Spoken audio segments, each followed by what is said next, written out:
किसान भैया, आप जो मेरे पीछे देख रहे हैं ये गेहूं की बालियां हैं और गेहूं की बालियां इस समय पकने को तैयार हैं। अब पकने को तैयार हैं, इसका मतलब ये है कि किसानों के जीवन पर खुशहाली आने वाली है। दोस्तों, गेहूं सिर्फ एक फसल नहीं है, ये किसानों के जीवन में, किसानों के चेहरों पर खुशहाली का प्रतीक है। जब भी गेहूं की बालियां हमारे खेतों पर नज़र आती हैं तो किसानों के चेहरे पर एक अजीब सी चमक होती है, जिसे वही महसूस कर सकता है जो खुद किसान हो। किसान 4 महीने तक ठंड के मौसम में पानी देता है, रात में जागता है, दिन पर दौड़ता है, जब जाके कहीं गेहूं पकती है। और जब वो गेहूं पककर तैयार होती है, जब बालियां निकलती हैं, तो उसको देखने के बाद जो खुशी मिलती है वो सिर्फ एक किसान ही महसूस कर सकता है।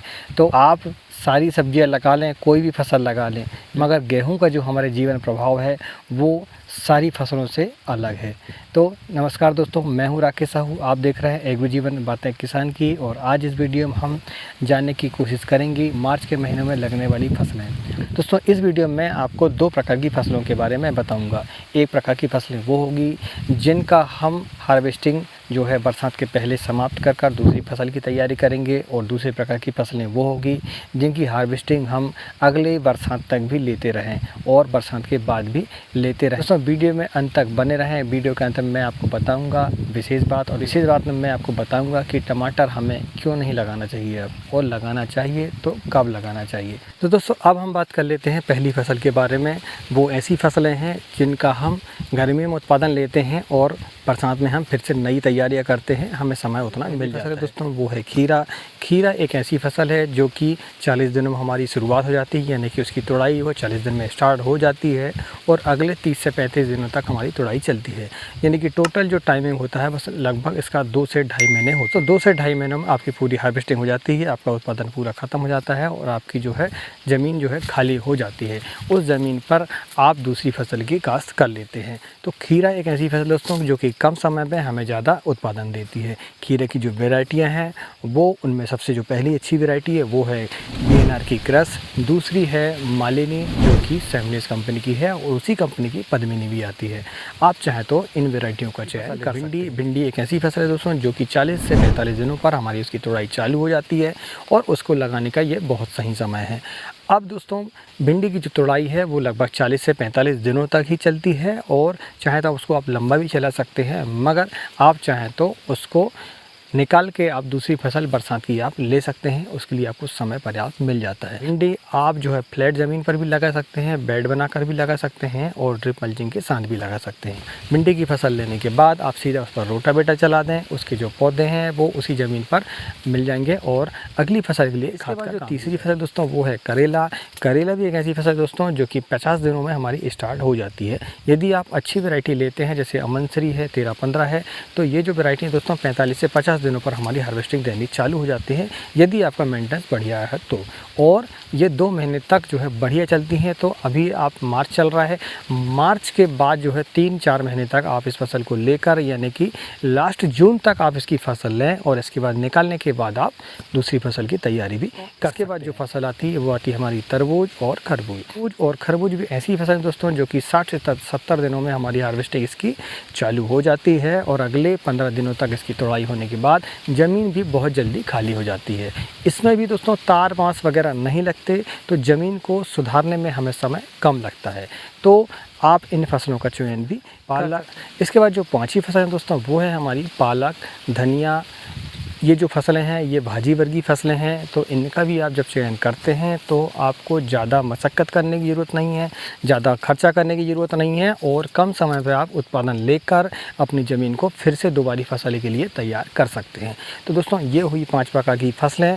ये वो फसलें हैं जिनको आप गर्मियों की सीज़न पर लेकर गर्मियों के सीज़न पर ख़त्म करने के बाद आप बरसात के लिए नई तैयारियाँ कर सकते हैं। तो अब हम बात कर लेते हैं उन 5 फसलों के बारे में जो हमारी ऐसी फसलें हैं जिनको हम आज काश्त करेंगे, आज लगाएंगे, और वो हमारी बरसात के बाद तक ही हमारी उत्पादन देंगी। तो उन फसलों में जो सबसे पहला नाम है वो है दोस्तों बैगन। ये जो समय है, मार्च का महीना है, मार्च के महीने में आप खेत की तैयारी कर लें, और अप्रैल के महीने में आप जो है बैगन की रोपाई कर सकते हैं। और बैगन की जब रोपाई आप करेंगे तो आपकी जो फ्रूटिंग है वो स्टार्ट हो जाएगी मई में। तो मई के महीने में आपको रेट अच्छे मिलेंगे, क्योंकि उस समय पर जो पुरानी फसलें हैं हमारी वो समाप्त हो जाती हैं, जो बरसात में लगाई हुई होती हैं, तो आपको रेट मिलने के चांस ज़्यादा हैं, और उस समय पर शादी विवाह भी हमारे होते होते हैं, तो आप बैगन की फसल का चुनाव कर सकते हैं। जो बैगन की फसल है उसका उत्पादन आप गर्मी में तो लेंगे ही, साथ में आप बरसात में भी लेंगे, और यदि आप उसकी केयर अच्छे से कर लेते हैं तो आप अगले अप्रैल मार्च तक भी इसका उत्पादन ले सकते हैं,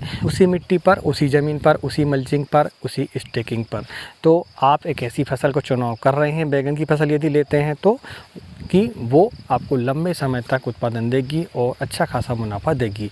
और अभी का जो लगाया हुआ बैगन है वो आपको बरसात में भी अच्छा रेट देगा, यानी कि आपको कमाई ज़्यादा होगी। तो आप बैगन की फसल का भी चुनाव कर सकते हैं, ये आपके लिए बहुत बढ़िया। दोस्तों, बैगन के बाद हम उन 4 फसलों के बारे में बात कर लेंगे कि जो कि गर्मियों में तो लगेंगी, गर्मियों में ही फसल देंगी, मगर उसकी जो तार, बाँस वगैरह हैं वो आपको अगले सीज़न यानी कि बरसात में भी काम पड़ेंगे। यानी कि आप एक बार मेहनत करेंगे और 2 बार या 3 बार तक उसका लाभ ले पाएंगे। तो ऐसी फसलों में दोस्तों बेलवर्गीय फसलें आती हैं, उनमें सबसे पहला नाम है करेला। दोस्तों, करेला आप अभी लगाएं और वो आपका अगस्त तक चलेगा, और अगस्त में निकालने के बाद उसको पौधा आप निकाल दें।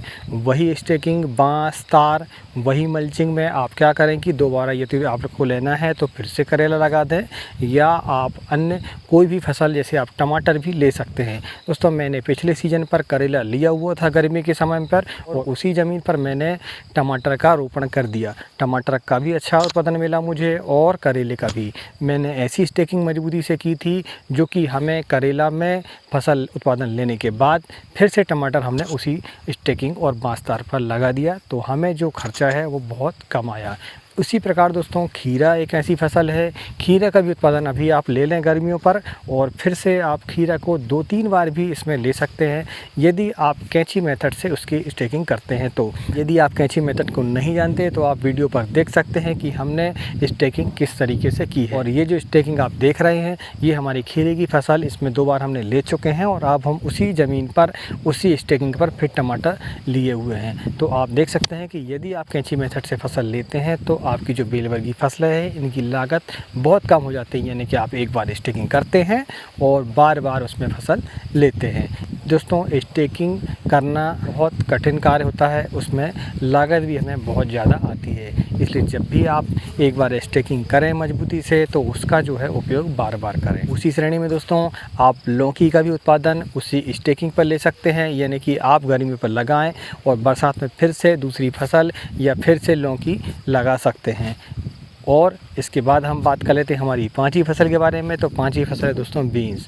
आप बरबटी है, सैम है, या फिर आपकी फ्रेंच बीन्स है, इसकी खेती करते हैं तो आप देखते हैं कि आपकी जो फसल है गर्मी चलती है, और गर्मी में चलने के बाद थोड़ा बरसात का भी समय लेती है, और बरसात के समय में उसको निकालने के बाद आप फिर से कोई भी अन्य फसल जैसे टमाटर हुआ, खीरा हुआ, ये फसलें आप उसी ज़मीन पर ले सकते हैं, उसी स्टेकिंग पर ले सकते हैं, बशर्ते आप स्टेकिंग जो है कैंची मेथड से बनाएं। दोस्तों, कैंची मेथड एक बहुत बढ़िया मेथड है टमाटर और बेलवर्गीय फसलों को स्टेकिंग देने के लिए। दोस्तों, कैंची मेथड कैसे बनाते हैं उसके बारे में डिटेल हम जानकारी आपको अगले वीडियो में देंगे, ताकि आपको कुछ लाभ उससे मिल सके। हमने जो 10 प्रकार की फसलें आपको बताई हैं, इन फसलों को लेने के लिए आपको कुछ तैयारियाँ भी करनी होती हैं। तो वो क्या तैयारियाँ हैं, चलिए वीडियो पर हम जानते हैं। दोस्तों, सबसे पहले आपको ध्यान रखना होता है तापमान का।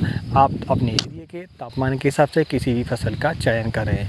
आप ऐसी फसल का चयन ना करें जो कि ज़्यादा तापमान पर उत्पादन देना बंद कर देती है। जैसे दोस्तों टमाटर भी एक ऐसी फसल है जो कि जब ज़्यादा टेम्परेचर हो जाता है तो हमारा जो फूल है टमाटर का वो फल में कन्वर्ट नहीं हो पाता और हमें उत्पादन नहीं मिल पाता। इसलिए जिस एरिया पर तापमान यदि ज़्यादा है तो आप फसलों का चयन सोच समझ कर करें। उसी बात है दोस्तों मिट्टी की तैयारी करने के लिए आपको मिट्टी की जांच करनी चाहिए कि आपकी फसल पर कौन सी खाद, कौन से न्यूट्रिएंट की आवश्यकता है, उसके हिसाब से आप जो है उस ज़मीन पर खाद की मात्रा दें। तीसरा पॉइंट है दोस्तों पानी। दोस्तों, गर्मियों के मौसम में पानी की मात्रा बहुत ज़्यादा लगती है।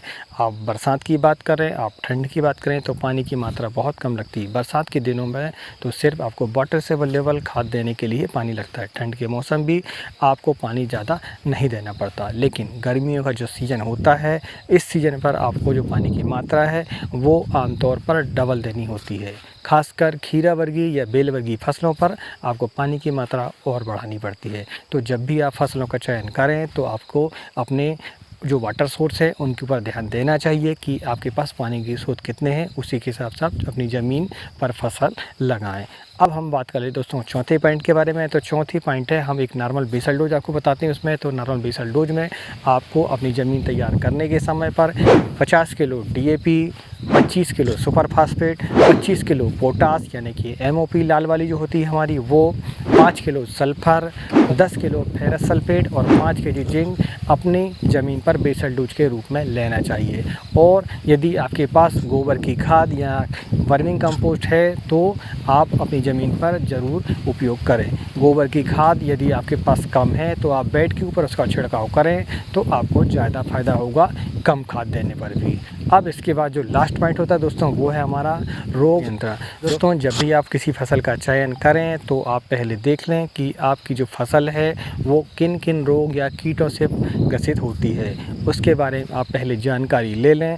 वैसे तो समय समय पर हम आपकी मदद करते हैं रोग को पहचानने में और रोगों के निदान करने में। तो यदि आप हमारे YouTube चैनल एग्रो जीवन पर बने रहते हैं तो आपको ये सारी समस्याएं देखने को मिलती हैं। और यदि आपको ये वीडियो अच्छा लगता है तो वीडियो को लाइक ज़रूर करें और चैनल को सब्सक्राइब कर लें ताकि आने वाली वीडियो की नोटिफिकेशन आपको मिल सके। इस समय पर यदि टमाटर की नर्सरी आपके पास तैयार है तो आप उसको लगा सकते हैं, अन्यथा आप ना लगाएं। दोस्तों ये जो समय है ये मार्च का महीना चल रहा है, अभी आप टमाटर लगाएंगे नर्सरी, 20 दिन आपको टमाटर की नर्सरी को तैयार करने में लग जाएगा, यानी कि आपकी पूरी मार्च चली जाएगी। आप उसकी TP करेंगे अप्रैल के महीने में। तो अप्रैल के महीने जब आप TP करेंगे तो अप्रैल और मई 2 महीने आपको फसल को संभालने में लगेंगे। शुरुआती जून में आपकी हार्वेस्टिंग चालू होगी। आप देखते हैं कि उसके बाद आपको बहुत कम समय मिलता है उसकी हार्वेस्टिंग करने के लिए। दूसरा ये कि आप हार्वेस्टिंग तो ले लेंगे लेकिन आपको फिर समय नहीं मिल पाएगा दूसरी फसल लगाने के लिए जो कि आपकी बरसाती फसल होगी। दोस्तों आप यदि टमाटर लगाना चाहते हैं तो आप जो है जुलाई के महीने का चयन करें, थोड़ा रुक जाएं। इस समय पर यदि आपका ज़मीन खेत आपको खाली नहीं रखना है तो आप क्या करें, किसी भी बेल वर्गीय फसल, तरबूज, खरबूज, खीरा इन फसलों का चयन करें या भाजी वर्गीय वाली फसलों जो हमारी होती हैं उनका चयन करें, ना कि टमाटर का। तो वीडियो में इतना ही, मिलते हैं अगले वीडियो में, तब तक के लिए नमस्कार, जय हिंद, जय किसान, जय जवान।